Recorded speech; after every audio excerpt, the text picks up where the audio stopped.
নমস্কার বন্ধুরা, ওয়েলকাম সবাইকে শুভ স্পোর্টস নিউজ চ্যানেলে। তো বন্ধুরা, ডার্বি ম্যাচ নিয়ে কার্লোস কোয়াদ্রাতো হাবাস কি বলেছে তা জানাবো এই ভিডিওতে। তাছাড়া ইস্টবেঙ্গল কোচকে এআইএফএফ থেকে কেন সতর্ক করা হলো তাও জানাবো। এছাড়া গোয়ার কোচ মুম্বাইকে কেন চোর বলল তাও জানাবো এই ভিডিওতে। তাই সবাইকে পুরো ভিডিওটা দেখার অনুরোধ থাকলো।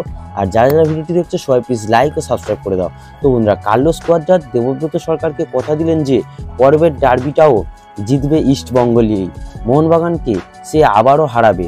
এছাড়া তিনি সমর্থকদের উদ্দেশ্যে বলেছেন, আমরা দুটো ফাইনাল খেলেছি, তার মধ্যে একটা জিতেছি, আর এক বছরে আর কি চাই তোমাদের। তবে আমরা আইএসএল এর টপ 6-এ প্রবেশ করতে পারবো এমনই আশা আছে।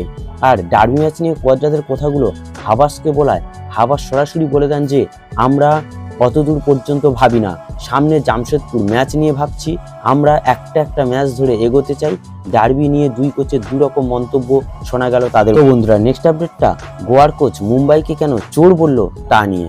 তো গোয়ার সঙ্গে মুম্বাইয়ের খেলার আগের দিন যখন গোয়ার খেলোয়াড়রা প্র্যাকটিস করছিল, তখন নাকি মুম্বাইয়ের সিটিএফসির ভিডিও অ্যানালাইসিস তিনি নাকি লুকিয়ে ভিডিও বানাচ্ছিলেন তাদের সেই প্র্যাকটিস ম্যাচে।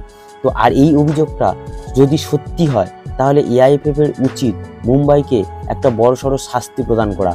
কারণ গোয়ার স্ট্র্যাটেজি কি হতে পারে তা মুম্বাই খেলার আগে জেনে যাচ্ছে, আর এটা করা কখনোই উচিত হয়নি মুম্বাইয়ের মতো বড় একটা টিমের কাছে। তবে গোয়ার কোচ হয়তো এটা ধরতে পেরেছেন, কিন্তু গোয়ার এই মুম্বাইয়ের এই যে ভিডিও অ্যানালিসিস তিনি হয়তো অন্যান্য টিমের বিরুদ্ধেও একই সিস্টেম অবলম্বন করেছেন। তাই যদি সত্যি হয়, মুম্বাইকে একটা শাস্তি দেওয়া উচিত। তো বন্ধুরা, নেক্সট আপডেটটা হলো এআইএফএফ ঠিক কি কারণে ইস্টবেঙ্গল কোচকে সতর্ক করলো তা নিয়ে। তো বন্ধুরা, ইস্টবেঙ্গল কোচ কার্লোস কোয়াদ্রা রেফারিদের বিরুদ্ধে এক ঝাঁক কিছু সত্য কথাই বলেছেন।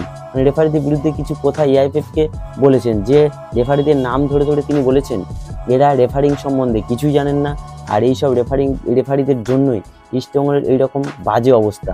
এআইএফএফ এর উচিত বিদেশি রেফারিদের আইএসএল এ নিয়ে আসা, তবেই একমাত্র ভারতীয় ফুটবলের উন্নতি সম্ভব। আর তা না হলে ভারতীয় ফুটবলের উন্নতি কখনোই সম্ভব নয়। আর বন্ধুরা, এটাই হচ্ছে এআইএফএফ এর সহ্য হয়নি। এআইএফএফ তাই ইস্টবেঙ্গল কোচকে সতর্ক করে দিয়েছে, আর যাতে না এরকম মন্তব্য তিনি করেন। আর বন্ধুরা, কার্লোস কি ঠিকই কথা বলেছেন তা অবশ্যই তোমাদের উত্তর কমেন্ট বক্সে জানাও। আর সবাইকে অনুরোধ করবো, যারা যারা ভিডিওটি দেখছে সবাই প্লিজ লাইক ও সাবস্ক্রাইব করে দাও।